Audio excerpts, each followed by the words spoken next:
ACL surgery के बाद री इंजरी से बचने के लिए किन किन महत्वपूर्ण बातों का ध्यान रखें, यानी कि प्रिवेंशन ऑफ री injury after ACL surgery.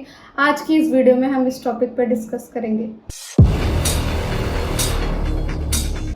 Hello everyone, I am doctor Aastha from physiotherapy department, team ortho sport, Gurgaon, Mumbai, Bangalore. किन किन महत्वपूर्ण बातों का ध्यान में रखें जिससे आपकी री इंजरी ना हो, इससे पहले हम जानेंगे किस प्रकार का आपका एसीएल सर्जरी किया गया है।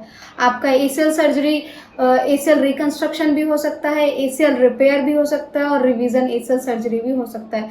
अलग अलग टाइप्स ऑफ सर्जरी में हम अलग अलग प्रिकॉशंस को ध्यान में रखेंगे, आपके अपने कंसल्टेंट फिजियोथेरेपिस्ट से कंसल्ट करके और अपने कंसल्टेंट सर्जन से कंसल्ट करके।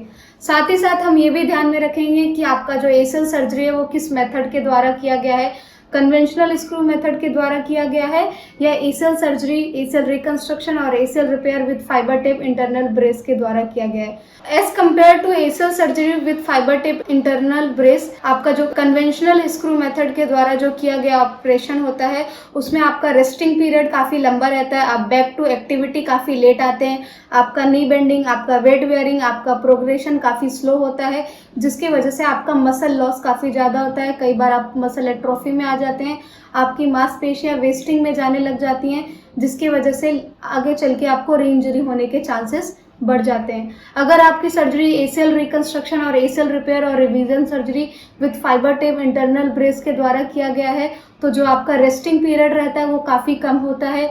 एसीएल रिकंस्ट्रक्शन में हम डे 1 से आपको वेट बेयरिंग करवा देते हैं, नी बेंडिंग आपका डे 1 से स्टार्ट हो जाता है, आप 2 महीने के अंदर अंदर बैक टू जिम चले जाते हैं, आपका back to running, back to sports, सारी एक्टिविटी बहुत ही समय पर वापस आ जाता है, जिससे आपका मसल लॉस कम होता है और री इंजरी होने के चांसेस कम होते हैं। अभी आगे हम डिस्कस करेंगे कुछ ज़रूरी बातें जो आपको आगे अपने रिहैबिलिटेशन प्रोग्राम में ध्यान रखते हुए आगे कंटिन्यू करना है। फॉलो करेंगे पोस्ट ऑपरेटिव रिहैबिलिटेशन। फर्स्ट, तो आपको एसीएल सर्जरी के बाद जो आपका रिहैबिलिटेशन प्रोग्राम है उसको स्ट्रिक्टली फॉलो करना है, आपके रिहैबिलिटेशन प्रोग्राम को कंटिन्यू करना है सजेस्टेड बाय योर सर्जन और कंसल्टेंट फिजियोथेरेपिस्ट। दूसरी बात का आपको ध्यान में रखना है, आपको स्ट्रिक्टली सारे इंस्ट्रक्शंस फॉलो करने हैं। अगर एसीएल रिकंस्ट्रक्शन सर्जरी के साथ आपका मेनिस्कस रिपेयर हुआ है या एसीएल रिपेयर सर्जरी किया गया है तो आपको वेट बेयरिंग का लिमिट्स कितना रखना है, नी बेंडिंग कब करना है, कितना प्रोग्रेस करना है, वजन कैसे डालना है और कौन सी एक्सरसाइज किस समय पे करना है, ये आपको अपने सर्जन से और कंसल्टेंट फिजियोथेरेपिस्ट के इंस्ट्रक्शंस को स्ट्रिक्टली फॉलो करना है। तीसरी बात का आप ध्यान में रखेंगे, मेंटेन करना है मसल स्ट्रेंथ।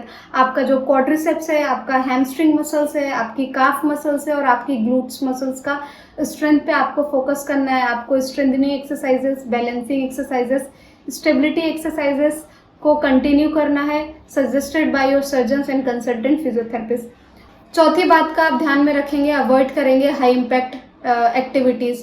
कभी भी किसी भी एक्टिविटी में आने के लिए आपको ग्रेजुअली टाइम के साथ धीरे धीरे आना है। अवॉइड करेंगे हाई इम्पैक्ट एक्टिविटीज़। जैसा कि हम जानते हैं activities too early can increase the risk of reinjury, इसलिए समय के साथ प्रोग्रेशन करेंगे अपने कंसल्टेंट फिजियोथेरेपिस्ट के अंडर गाइडेंस में। पांचवी बात का हम ध्यान में रखेंगे, ग्रेजुअली रिटर्न टू एक्टिविटीज़।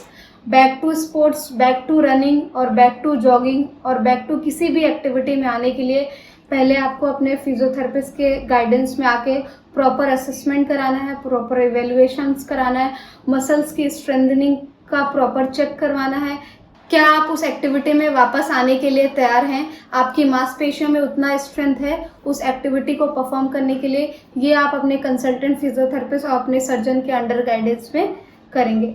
तो ये सारे कुछ इंपॉर्टेंट टिप्स हैं जो आपको ध्यान में रखना है आपके एसीएल रिहैबिलिटेशन प्रोग्राम के दौरान में, जिससे कि आपके री इंजरी होने के चांसेस कम रहें। एसीएल रिहैबिलिटेशन प्रोग्राम से रिलेटेड आपकी कोई भी क्वेरीज हैं, कोई भी क्वेश्चंस हैं तो आप हमारे दिए गए नंबर पे हमसे बात कर सकते हैं और अपने मैसेज हमें शेयर कर सकते हैं। धन्यवाद। ऑर्थो स्पोर्ट्स, इंजरी के साथ भी, इंजरी के बाद भी।